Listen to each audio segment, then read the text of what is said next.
I'm live. I am live. Whoa. Put my handlebar mustache in place. How's that? And I already got people here. I already got 2 thumbs ups. Awesome. I'm going viral. I'm going viral. He went viral. Funny as can be. All right, today, January 13th, 2026. Woohoo! I'm Mark, your host, coming to you from Baker's Green Acres in lovely Marion, Michigan. Upper Peninsula, no, not the Upper Peninsula, Upper Lower Michigan, right? Upper Lower Michigan. And today we had, I think our high was 39, which was quite interesting. And it was a nice break. I mean, it was really a nice break, but it was totally overcast the whole day and dark. But still, it was nice. I had a really good day. I really had an awesome day. Tuesday is my day to milk. And I don't know, I've just been making some improvements to the milk house. And I'm using a new vacuum pump. It's new to me. I still haven't checked the serial number on it. It could be quite old. It's older than the one that I had.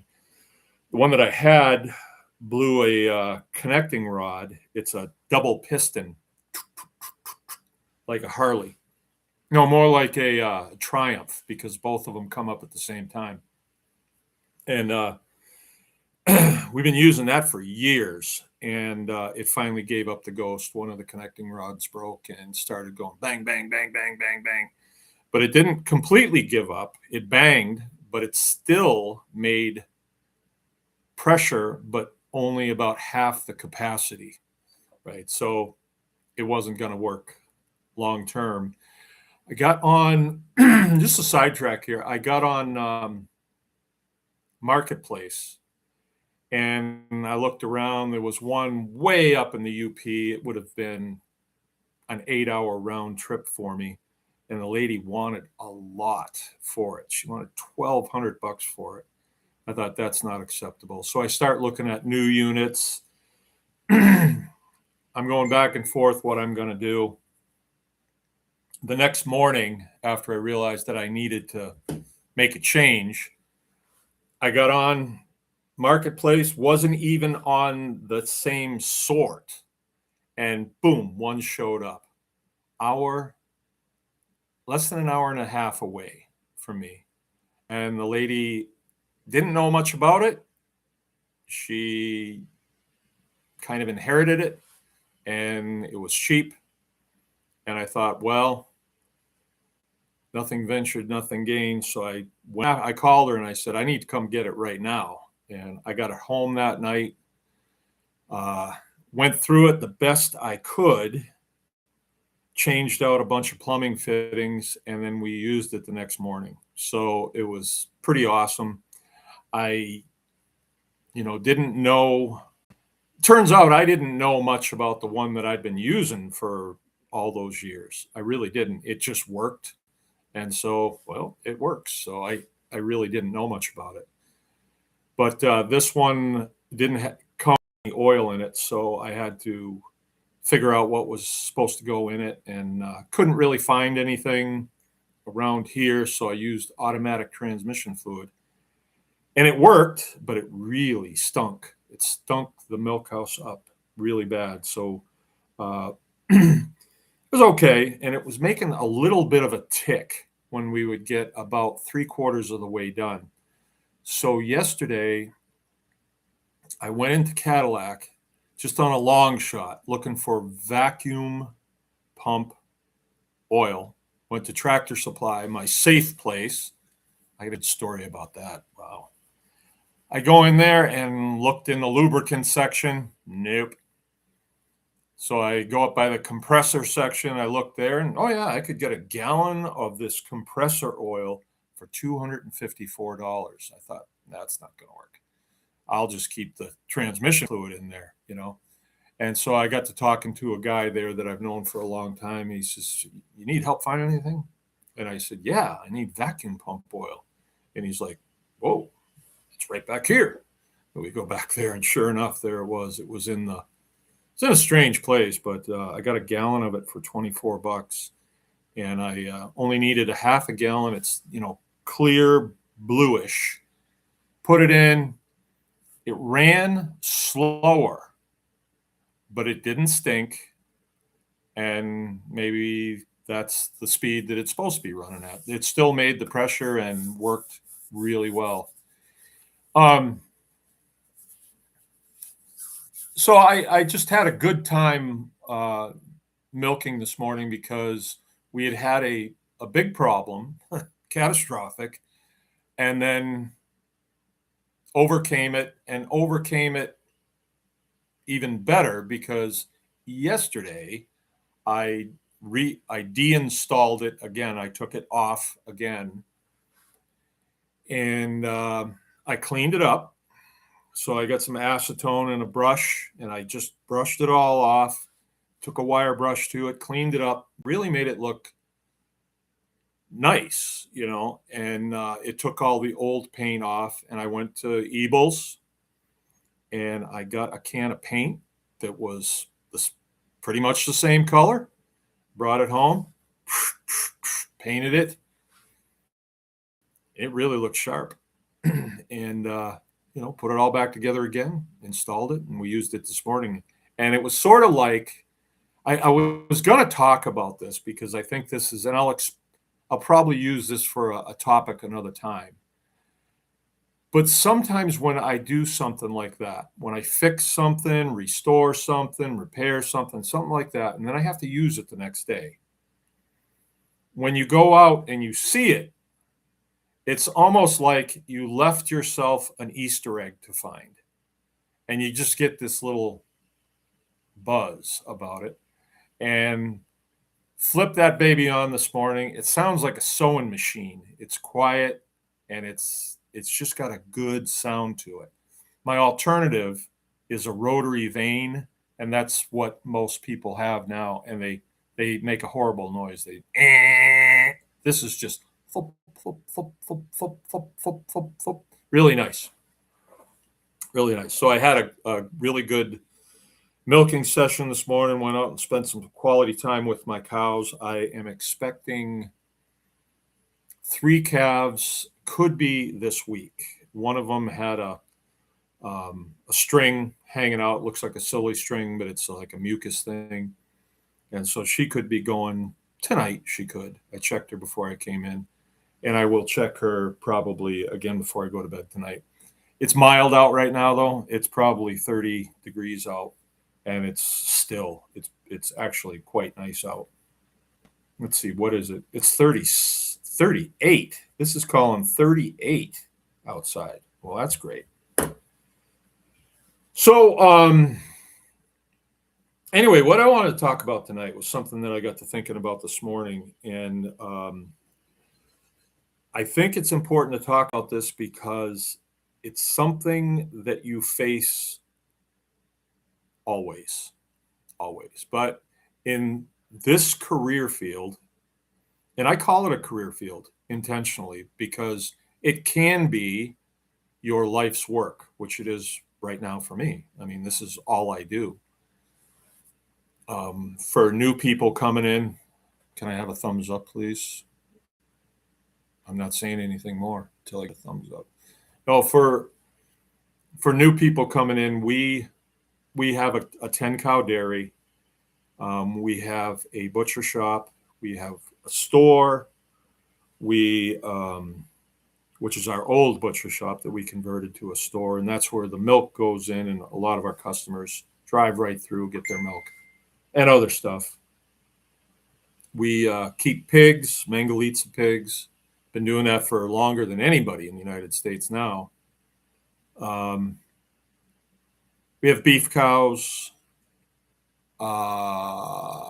chickens. We do a lot of pastured poultry in the summer. Plus, we run a poultry processing business in the summertime. That's really, over the 20 years that we've been here, it's really, folded out. It's really doing well, and I'm really grateful to have that business. It's enabled us to keep going, because when you first start a farm business, where do you start? Where do you start? That was the question that we had. This looked good. This looked good. This looked good. This sounded good, but then some of the stuff that we set up, we no longer do because it did not work for us. It maybe works for other people, but it didn't work for us. We've done a lot of education here. We do classes, homestead hog harvest classes, pasture poultry classes. And that's been really good over the years. We've done really well with that. When I say we do well with it, there's a level of enjoyment, there's a level of, let's see, what was that word that,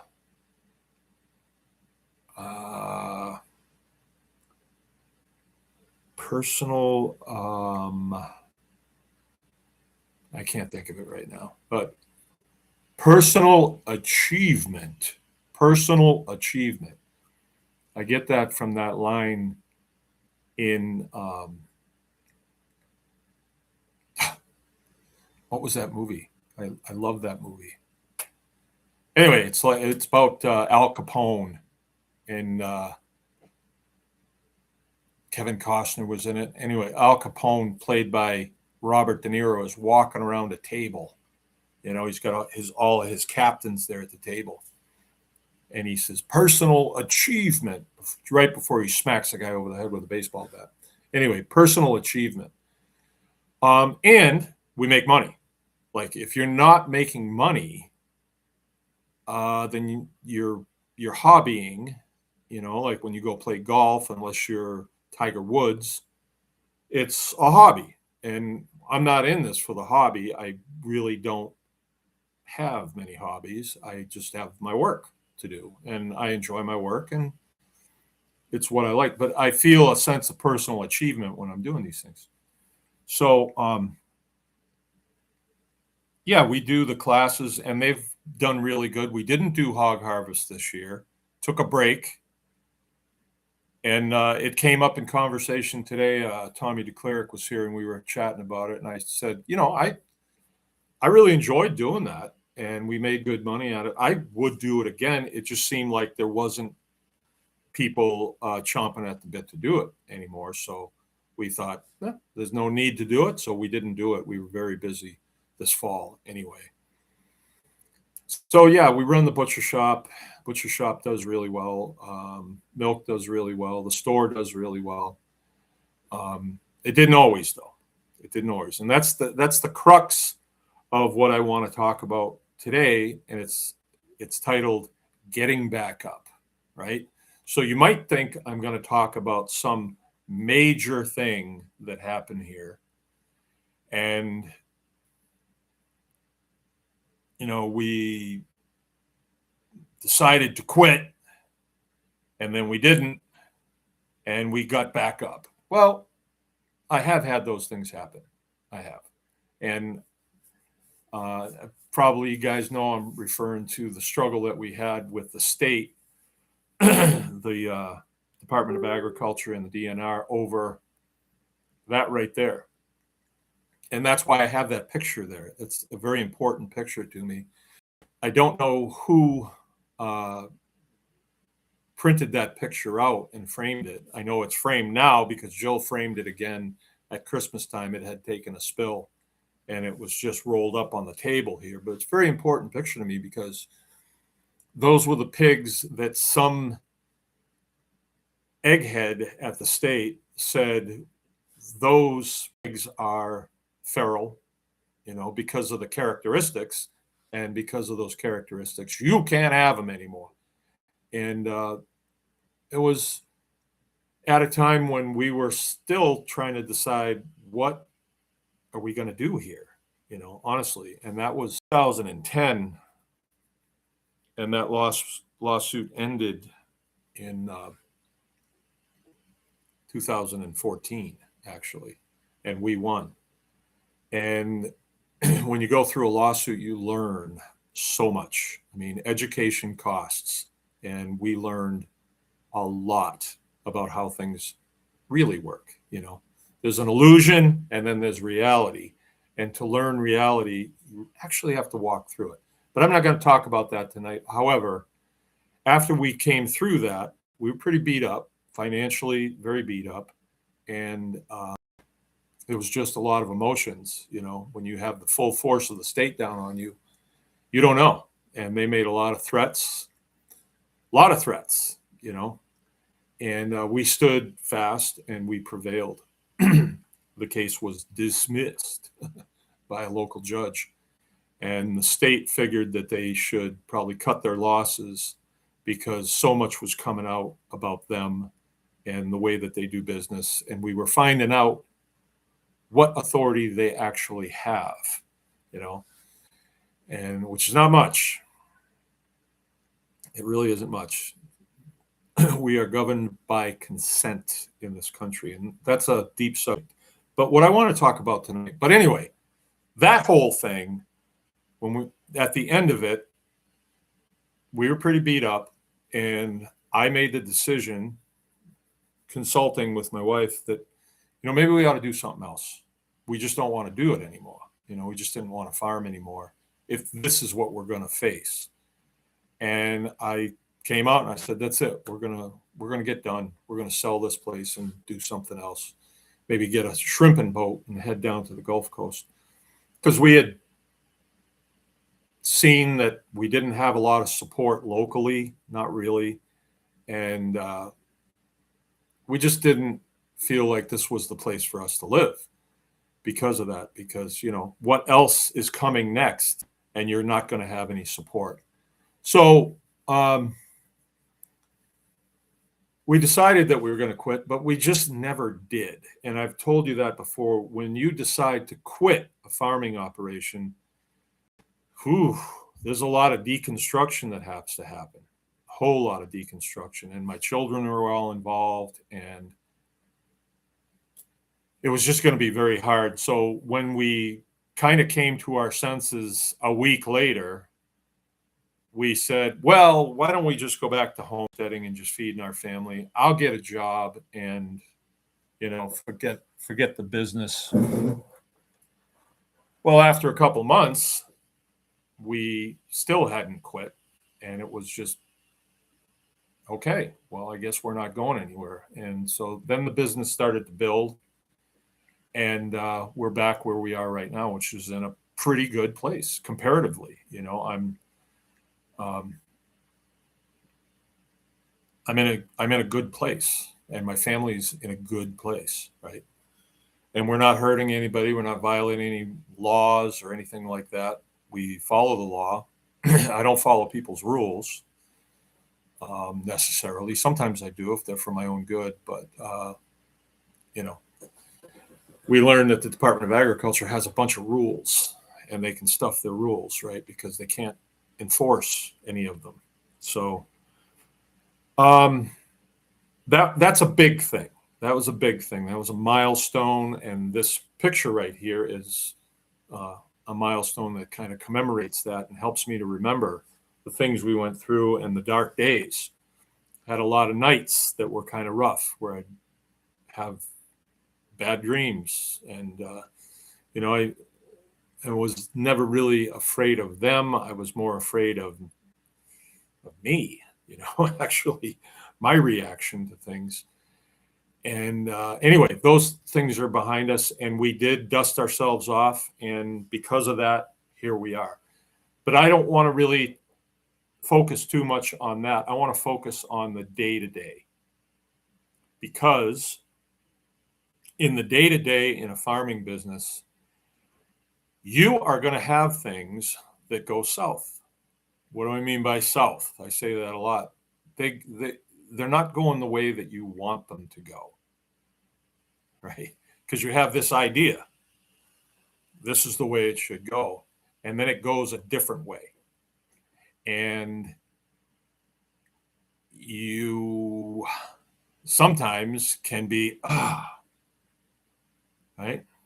So I'll tell you a story. I'll give you a little story. And I wasn't planning on telling this one, but it just popped into my mind. Because we are doing pastured poultry, which means at any time we can have 80 times 5, we can have 400 chicks on the field, chickens, and then we can have 400 chicks in the brooder. So we can have 800 birds here at any time. Plus, we have all of our laying hens. So that's a lot of poultry. We only we only do the pastured poultry in the summertime. Mosquitoes. Uh, but the laying hens are out there all the time. For eggs. Eggs go in the store. It's pretty profitable if you do it right. Um, and if we didn't have our livestock guardian dogs, which we didn't at first, it was an exercise for where we are here, where we live in Michigan, in frustration, because you come out in the morning and you're finding dead birds and feathers and just a mess. There's several different predators that live around here that, you know, when chickens are out on the field, it's like the dinner bell to them. They can smell them and they come right to them and, hey, this guy's great. Look, he's leaving these chickens out for us. And they find ways to get into the chicken tractors and pull chickens out and kill them, or just pull their heads through and eat their heads off, or eat their feet off. Raccoons, possums, skunks, owls, nighthawks, and then red-tailed hawks during the day. Eagles. You can't shoot them. And so we keep these livestock dogs. These that we have Great Pyrenees. The two youngest ones we have now are Great Pyrenees Anatolian mixes. And they're extremely effective. They're extremely effective in keeping the bad guys away. And we would have predators up by the barn if we didn't have them, and you would deal with that constantly, skunks and all that stuff. So with the livestock guardian dogs, they patrol all night. They stay outside. They're not even allowed up by the house anymore. We keep them back. And as good as they are, they have a bad side. And that bad side is when they're patrolling, if they find a gap in the fence or something, they're going to go through it because they want to patrol out there. And people that have been here, especially, I remember one class where the two of them took off. And it was back then we had a young female and our young male that we still have. And they took off. And it was in the middle of a hog harvest class. So I had 12 people here. And now my dogs are gone. Two of them are gone. The old one, Obi, he doesn't go anymore. He doesn't really do much of anything anymore. He sleeps a lot in the milk house. Keeps patrol in there. But he greets me every morning. He's a great dog. I'm so thankful for him because he's saved us tons of money in predation. But about a month ago, or maybe it was the beginning of this month, the two young ones came out in the morning and they were gone. And it's this really sinking feeling when you come out and they're gone because you don't know when they left. We think that they left at first light, but we're not really sure because we didn't see them. And not quite sure where they got out. There's differing opinions around here of where they got out. A collar on them, and if they cross the line of death, wire that's buried, they get a tone, then they get a vibration, and then they get a shock. And when you hear them yipe, you know they got the shock. And they're smart dogs, and they know where the line is. Once they've found the line, reached it, you could take their collar off, and they won't go across that line, except for Obi. He will, because he's learned. He's an old man, and he's learned no tone, no vibration, no shock. And he will find his way out. The two young ones, mm-mm. But they found a way out the back. There was a tree that went down over a fence. Totally my fault because it happened a while ago. And I looked at it and yeah, it's down, but the cows aren't going to get through it. So I've been kind of putting it on the back burner and it caught up with me. They're gone. And at that moment, I said, that's it. I don't want them anymore. That's in my mind. It's like, I do not even want them anymore. If you're going to leave here, go. If you're not faithful to this program, go. You're gone. I'm not going to look for them. And on that time, I didn't. The kids did, but I didn't. And I thought, fine, fine, good. Maybe the county will pick you up and put you in the pen and somebody else will adopt you. I don't even want you back. But then, somebody called and said, hey, I think I might have seen your dogs. And I was like, okay. So I went after them and wound up talking to a couple of neighbors. Didn't pick them up that night, but the next day, someone called and one of the dogs had gone out on the ice over by the dam. There's a pretty good sized river that's dammed up and fallen through the ice. And a lady over there, I don't remember her name. I know where she lives, and I really want to stop in on them again. Pushed a canoe out or a kayak out, grabbed this dog out of the water. He was in the water for 20 minutes trying to get himself out. He couldn't, he would have died. And he's the young one. His name is Oscar. And we find out now that he's deaf, not from the water, but he's been deaf ever since he was a puppy.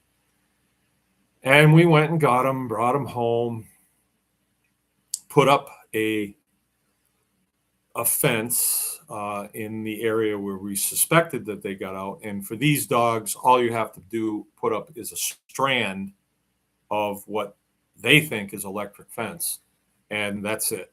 When they see it, they're not going near it. And we're back to normal. They're here. And then a couple weeks go by. You don't even think about it. You go out, you expect to get greeted. Frank came in. Let's see.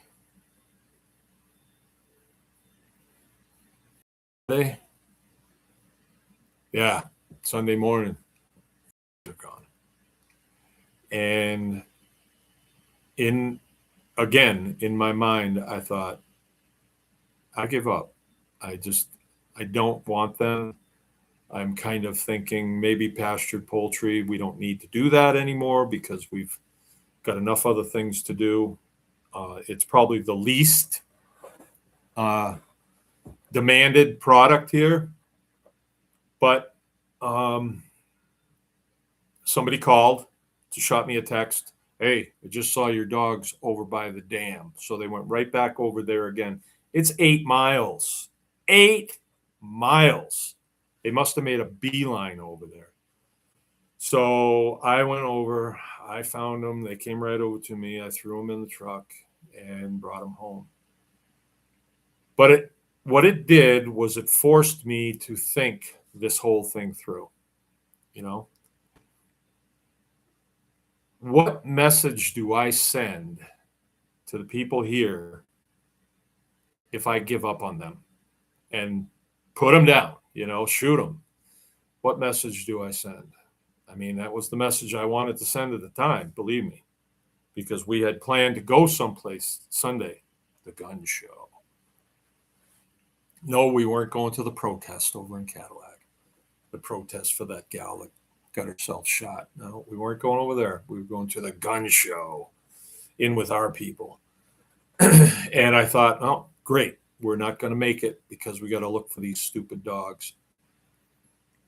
We got them home and it forced some conversation between us. There was some outbursts and hard feelings and stuff, but we did settle down and said, okay, well, this is what we're going to have to do. And we came up with a plan, executed the plan. We brought them in closer, closed off their yard so they can't go near as far, and came up with a plan for an additional fencer out there in ground and kind of shrunk their scope down a little bit so they can't go anyplace. They don't need to. It forced me to think about them. What's their function here? And do they get depressed if they don't get to go on long walks? I don't think so. They just follow their noses. It's not personal, like they're wanting to leave and show me disloyalty. It's not like that. It felt like that at the time, but it really wasn't that. And so it forced us to think about this more. We've got a more diverse place than a lot of people have. And fencing it's more intricate, and because there's more species here. And I really do need them because predation is really an issue in here where we live in the perimeter. So it was bad, but it was good. And once we were faced with a problem like this and we came up with a solution, a plan, executed the plan, we learned stuff from it. So I could have gone the other way and shot 2 dogs. My kids would have hated me. My wife would have hated me for a while, not long, but that's giving up. It's giving up on them. And I'm the steward here, so that's not how I want to perform before the creator of these animals. Oh, when you have a problem, you're just going to shoot them. I guess I could have done that to you then. So I don't want to do that. And I'm glad I didn't. I'm glad I didn't act in the moment. I didn't even come close, right? I never even touched a gun or anything like that. It was all right here and said, I want to shoot them, stupid. And they got sprayed by skunks too while they were out too.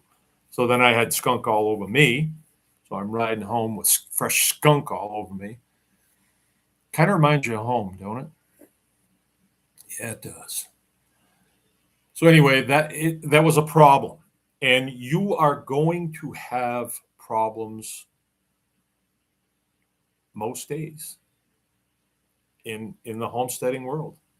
And now people won't know about it because you deal with it, right? Problem today. Oh, do you have a problem today? Because some days we don't. I mean, everything goes totally smooth. And you're just like, yeah, all right, cool. We had a problem today. I am just about to go in my cold plunge. Just about, I'm getting ready to go. So it's like 7:45. I've had my first cup of coffee. I'm thinking cold plunge, and I'm going to suit up. I'm going out. I'm milking today. This is going to be a great day. And I see my hired man leading one of the cows down the driveway, towards the milk house. Like, what's this? What is she doing out?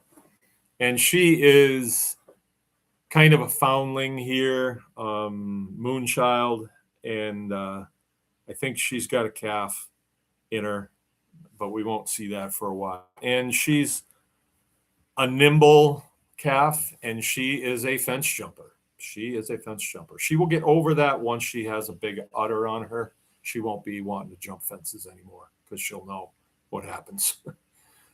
But she went over the fence, and where she went over the fence, whose fault was it? Oh, it's mine. My fault. Why? Why is it my fault? I'll tell you why it was my fault. Yesterday, when I needed to feed the cows, it was late. I thought they were going to be okay till today, but turns out they weren't going to be okay till today. So I went in to get a bale, have to put the bale spear on and all that, get the tractor started. I go in there, and there is a bale the strings are broken on it because the cows reach through and they eat in there. And they had eaten one half of the bale off, or about a third of it off. So when I picked it up, it almost fell off the spear. And then I have a big mess of loose hay that I have to deal with.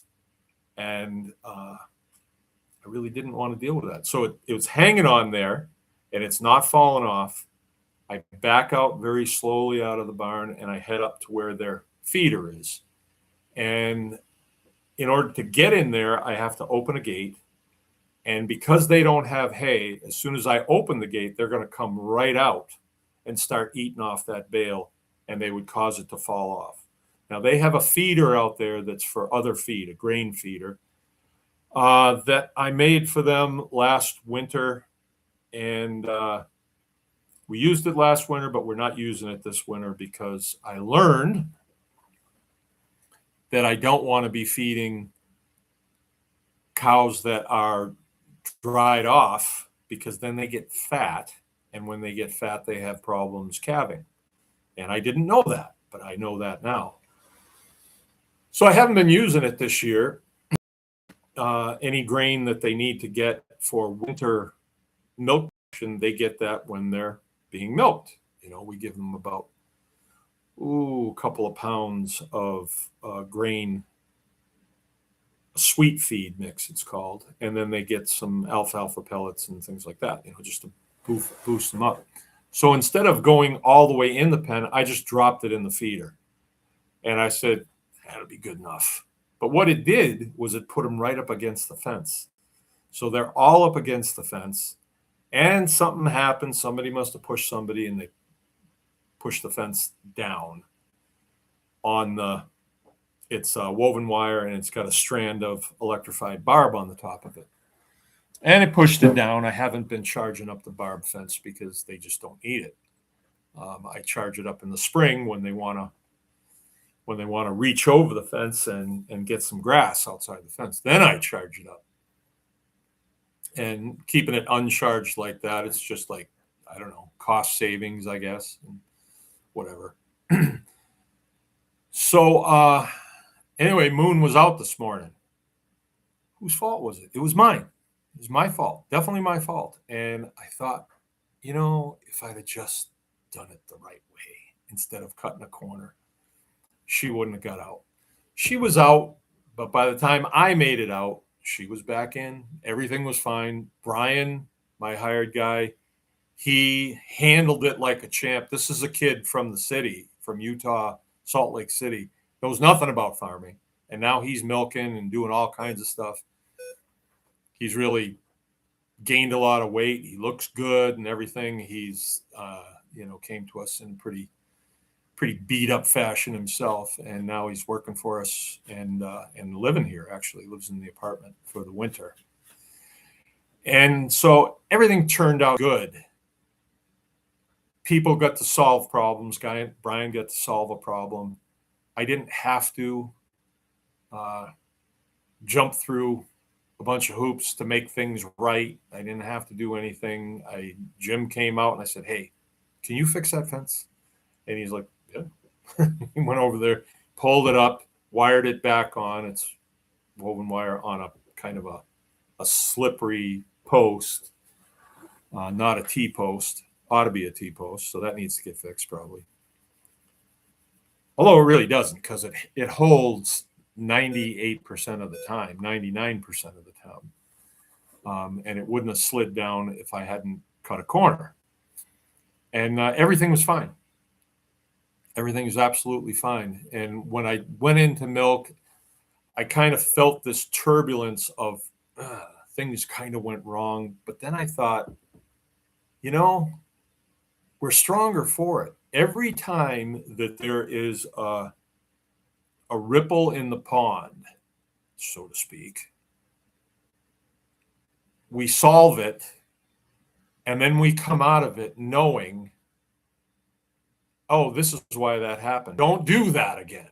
Don't do that again. And there's so much to know in this career field, especially if you have a whole bunch of different species all on the same place. And you are charged with keeping them in the right place, keeping them safe. You can't let them get themselves hurt. Oh, turkeys too. We do turkeys, and they're little suiciders. And then when you add, like, things change so much constantly. Like in the wintertime, the cows only care about one thing, and it's that hay bale trough. That's all they care about. They don't the fence because it's all white. It's all snow. So they're not breaching the fence. They're not doing any of that stuff. You're not grazing them. So there's no hazards in the in the cow lot behind the barn.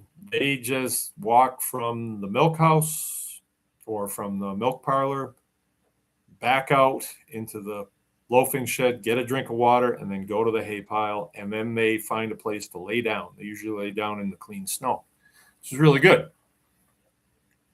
But in the springtime, it's a totally different story. As soon as there's hay out there, as soon as there's green grass, they got to have that, and they'll do anything to get at that. And then if one makes it out, they're all going. And then they say, "Oh, look at the hay! Look at the grass that's across the road." And you can imagine that you could have some real problems. If somebody hits a cow, I'm responsible for that. I don't want that to happen. Plus, I don't want my animals to get hurt. I really like them. I like all my cows. I really do. I, sounds a little touchy feely, but there's a feeling between us. I actually love them, not like you would love a child or a spouse or, Farrah Fawcett, let's say, but the love between the farmer and the animals, it definitely exists. It definitely exists, especially with cows. Not so much steers, but milk cows, because we handle them and it's way different. So I don't want them to get hurt. So getting back up, like that was not a big deal for us. But I could see where somebody who's just starting out, like when I started out and I had cows that got out, it was bad. It was really bad. A couple of times they went to the neighbors. The whole group of them went to the neighbors. Oh, that happened once, twice, three times, and it was bad because then you have to get them back. Like, how do you do that? They don't want to come back. And one time my neighbor had to catch them up in his barn and we had to load them in a trailer. They didn't want to go in the trailer. I can tell you that. So it was bad. And I remember looking at him at my neighbor's house mixed in with his cows thinking, I don't know if I want to do this anymore. I feel like I want to. You have that twinge of, I don't want these guys anymore if they're going to be like this. But what was the problem? The problem was I didn't have adequate fencing. I had a section of my property that was never fenced because it was swamp. And I thought, I won't go through there. But in the summertime, the swamp dried up. And so there was a lot of nice green grass in there, and they went in there and they just kept going. And I did at one time have a single strand of electric through there, and I thought that'll be good enough. That'll be good enough. Well, it wasn't. So what did we do? We got in there, we cleared it in the summer. My son Joe helped me. I'll never forget this. We cut all the trees out, and then we put up woven wire, pulled it tight, put in all the posts, did it right. And when I was done, I stepped back and looked at them. They're not getting through there. They are not getting through there. And they never did. They never got through there again. The other time that they got out, that was just maybe 2 years ago, it wasn't them, it was the steers. The steers are down over the hill, and I had made an area for them on the new property, and I had put in 2 strands of electric, and I thought that'll hold them. Yeah, until a deer goes through it. And I saw them way, way over on some other guy's property that I don't know. And we had to go over there and get behind them and just herd them back. We got them. And then we kept them in and put them on hay bales for a while. like until I could get the fence built that I have now, which is 3 strands of barbed wire with an electric on the top, and they don't mess with that at all. That's worked out really good, and that's what I use for the steers. I don't use woven wire for the um, for the steers. For the cows, I do use woven wire, and it's not that I wouldn't use barbed. It's just when I started out, I was using woven wire, so I've just kind of stayed consistent with it. Excuse me. So every time there's a problem, I think what you need to do is look at it like, okay, this is a significant learning experience that I'm about to experience here. And instead of, ugh, and that crestfallen feeling, you go with a, oh, thank you for this experience, for this opportunity to learn something new. Because after a while, some of the problems that I dealt with in the early days, I just don't deal with them anymore. I know they're still there. If there's a hole in the fence, those cows will find it, and they'll keep following their noses. They'll go in my neighbor's corn and everything else, and I do not want that to happen. So I know that before I put them out to graze, I've got to maybe not walk that fence line. I will just ride it on my motorcycle, and wherever I can't see it, I'm going to have to go in and, verify that that fence is up and working. And then after a big storm, trees can come down over it. You could have 2 trees come down that'll flatten that fence right to the ground, and it'll be just a walkway to walk through it, and they'll go through it. And I have to, as the steward, almost like an Adam and Eve situation, that's on me. That's totally on me. And it's been a breath of fresh air to really get to the place. I mean, really embrace the place that if something goes wrong here, it's on me. And I'm not always good at that, but I need to be. The other day with the dogs, I was like, hey, this ain't my fault. It was my fault. It was my fault. I just didn't see it coming. I got up thinking, oh, we're going to the gun show today. We're going to go over to my son's house, have something to eat. It's going to be a fun day. Get away from the farm a little bit. We always come back feeling good about being here. And it got diverted. It got diverted badly because of those dogs. But I learned.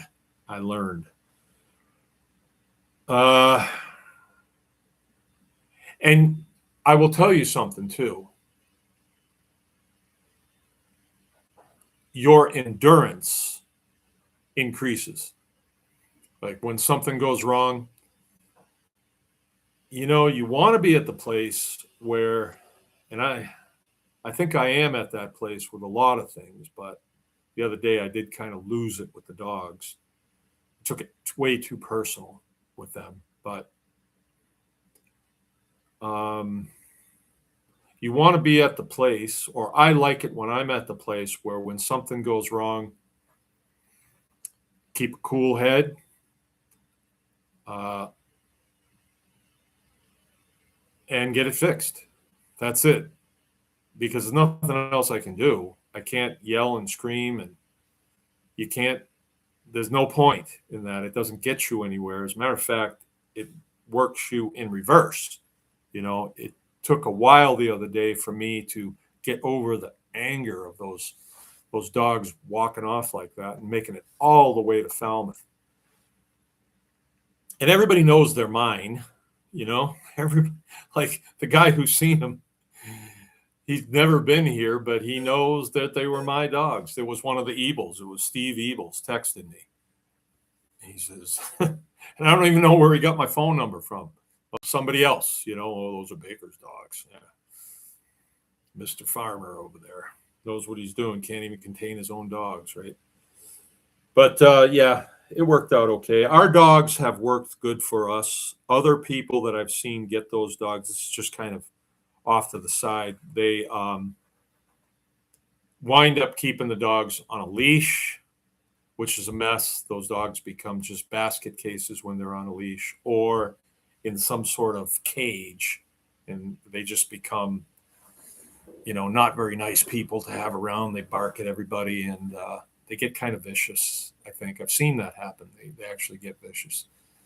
Where our dogs, where they have their boundaries, they're very content in their boundaries, and they do their things. They do things that you don't like, of course, like digging and barking. But we've overcome those things. When they used to be able to come up to the house, they would do their things right out of the back door. So you'd go out and you'd find, a dead possum there or something. I don't want to see that, and I have to deal with it. Now they're back away from the house. They can't get in the house even if they wanted to. And but they still have their things that they do. They bury things in the milk parlor, and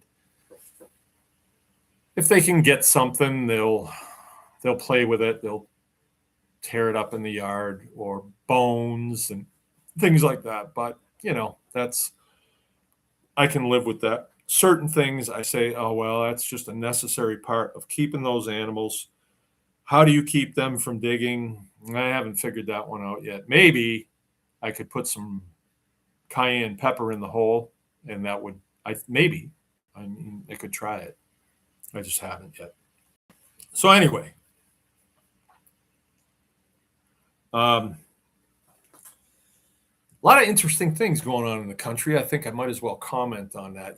I'm not about to make a video and comment on this insanity that's going on over in Minnesota, and that poor person that got shot by an ICE agent. It's a terrible thing, I suppose. But when I saw that, I thought, wow, these are some entitled little kids, because they just don't know what they're fooling around with, but they found out. And since then, the last couple of days, there's been even more things like that, except what I am noticing is those young men, those 30 to 40-year-olds, that's what they look like to me. They look like mostly Army troops to me. That's what they look like to me. I don't know. You can correct me on that if you want. I don't see a lot of females. I saw one today that was cuffing another female that had gotten dragged out of a car, but I think they pretty well laid down the law. If you impede our business here, you're going to get cuffed and stuffed. And I've watched quite a few videos today that people have sent my way to look at. And boy, they stop a car in the middle of something and that window is broken. They are pulled out of there butt quick and cuffed. And that impeding a federal investigation is no joke. You wind up with a felony charge because of that. And I don't think once they yank you out of there, they have much choice but to charge you. So it's not good. But it's happening in that little pocket of the world. And once they've established their operating parameters for those ICE agents, which they just put two more thousand into that state, they're going to have a way that they do things, and they're not going to fool around when they go to other places. So it's a very small group of people actually that is impeding them, and I think that they will go away. I mean, some people are saying, oh, we're headed to civil war. I don't think so. I really don't. It wouldn't be much of a civil war if that's the case. We have a few of them here in our town in Cadillac, and they do little things. They get out and they had a little protest Sunday, and yeah, okay, they're out there with their signs and stuff and yelling at cars going by. They don't even know who they're yelling at, right? But it doesn't amount to anything, and I don't think it matters. I think ICE is going to do their thing. Their numbers are going to be bolstered heavily. And I, for one, support what they're doing. I totally support what they're doing. And I think they've shown a pretty good amount of restraint up until the time that a car gets pointed at him. When I first saw it, I was not sure, but then when I saw a different angle and I saw him getting kind of pulled away, he really didn't have much choice. Really, if he had rolled off and she drove off that way, she still would have been charged with a felony crime. Too bad, but now she's not going to. And, I've noticed that those types seem to be fearless.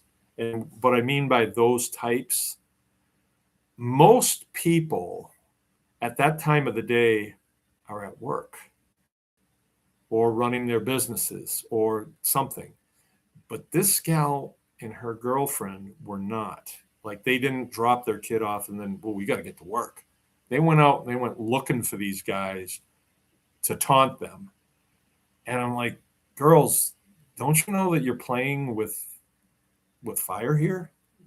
But because they've handled them with kid gloves for so long, it's actually created a dangerous situation. Like me, if I'm told, hey, get out of that car, okay, I'm getting out, right? You don't really want me anyway, but I'll get out. You can, and I think that's something to take into consideration. If it looks bad and you see troops on the street and you say, gee, I wish we didn't have that. Well, I wish we didn't have all these people in our country that are not U.S. citizens and that do not respect our country, our laws, or us. They really don't. And so now this is what has to happen in order to bring things back into a good situation. It's a rough one, but we're going to have to endure it because I don't think the big man's going to back down. I know he's not going to back down. He does not back down. All right, so what do we got here? I just thought I wanted to comment on that because, I mean, it's so the people that can't understand it, it's frustrating for me that they don't understand it. Maybe they grew up in a household that was different than mine. But if dad says, hey, don't do this, and I make the decision to do it, I know that there's repercussions, but evidently these people don't believe that there's repercussions to their actions, but they're finding it out now. And I think we're going to see a lot more of it in the days and weeks to come, to where people figure out, hey, go out there with your sign, but you don't impede with a car. Don't do that or anything else. I saw one where a guy or gal whacked a car. She whacked the car as it was going by. Boop. They stopped. 4 of them went out and they were on her. And then the chick, she was a great big gal, took a swing at one of them. Big guy too. He looked like he was about 6'5" and about 320 pounds. She took a swing at him. Ooh, I bet she wished she didn't do that because he did not hold back with her and they cuffed her. That's where I saw that one female ICE officer. She did the cuffing. Evidently, they don't want any legal problems. So, all right. So let's see what we got here. There's not many comments today. Not many. So, yeah, there's no questions. Sarah says, sup. How you doing? Are you from New Jersey? Hello, Jill and Mark from Belva. Hi, Belva. Mr. Bajer, evening. Learning is my hobby. It should be all of our, it's really our job. It's really our job is to learn in this. And I think if you're not willing to learn,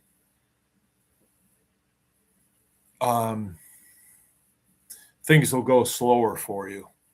I think so. You just definitely don't want to cop the attitude that you know it all. You can learn something from everybody, even if it's the way not to do things, right? Let's see. I had another interesting thing that happened today. Oh, no, that was not that interesting. Okay, well, that's it. If there's nothing else, that is my sermon. for today. We do not have our consulting call tomorrow. We're every other week, and we went last Wednesday. So this Wednesday, we are off. So if there's nothing else, I'm going to end this stream right at 1 hour and 1 minute. How about that? Yeah, there was one other interesting thing. You want to know how good I got it? This is going to make you guys lick your lips. How good I got it. Right before I came on, Jill said to me, hey, they were cutting up a beef today. I did not help with that. I was doing maintenance things. And they were cutting up a beef, and Jill says to me, hey, I've got 3 different types of steaks I'd like you to try tonight. And I said, okay. I just looked at her like, I can't believe it, how much I have it made, you know? Looking forward to work tomorrow. What do I got going tomorrow? It's Wednesday, homeschool day. I'm kind of here by myself a lot, just me and Jill. I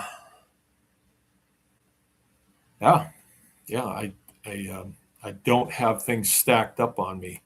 I think I might be going to the lumberyard to get some parts for things. Anyway, appreciate it. I'm glad everybody came by. Remember, anyone can farm. Get out there. Now is the time to put the pedal to the metal.